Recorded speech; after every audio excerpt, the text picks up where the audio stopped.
So when I was in my third year of college at UC Santa Cruz, I had some interesting encounters with some interesting, for lack of a better description, individuals.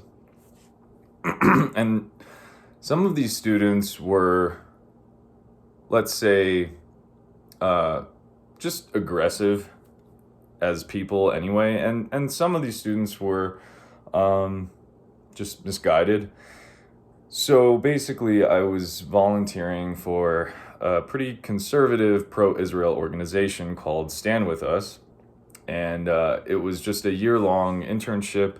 There were about, let's say 50 other individuals like myself who were basically hired, so to speak. It wasn't a job, it was just a volunteer position to be just a student on campus meant to represent um, support of Israel and kind of correcting the news around Israel and all of the obvious lies that are around the conflicts and just the situation with Palestine, etc. So I had a lot of enlightening experiences, and one of them was I organized an event to host two young Israelis who had served in the IDF, as most Israelis do, because it is required for 2 years for women at the age of 18 and at least 3 years for men.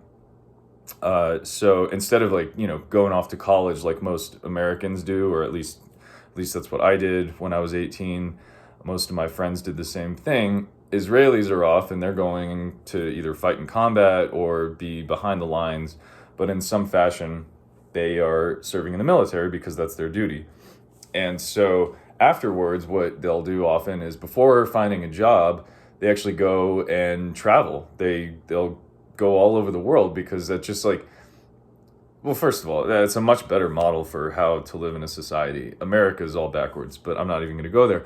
And so anyway, so host two soldiers or former soldiers, and the event was supposed to be an hour long, just free event on campus, like all the other events that I helped to organize were. And it's just supposed to be an educational experience where you hear specifically from someone who has been in these situations.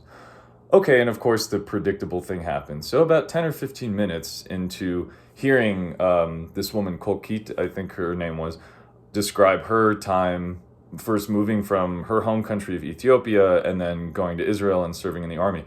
And not more than 2 minutes into her speech, there's like 10 people who stand up and start shouting, and it's just a bunch of nonsense. But basically, one of them is reading from a piece of paper saying, 1,000 blah, blah, blah Palestinians have been killed, and blah, blah, blah.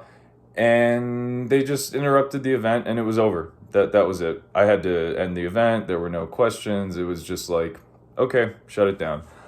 And on top of that, Tash, I think that was her name. God, this was like 10 years ago, or almost 10 years ago.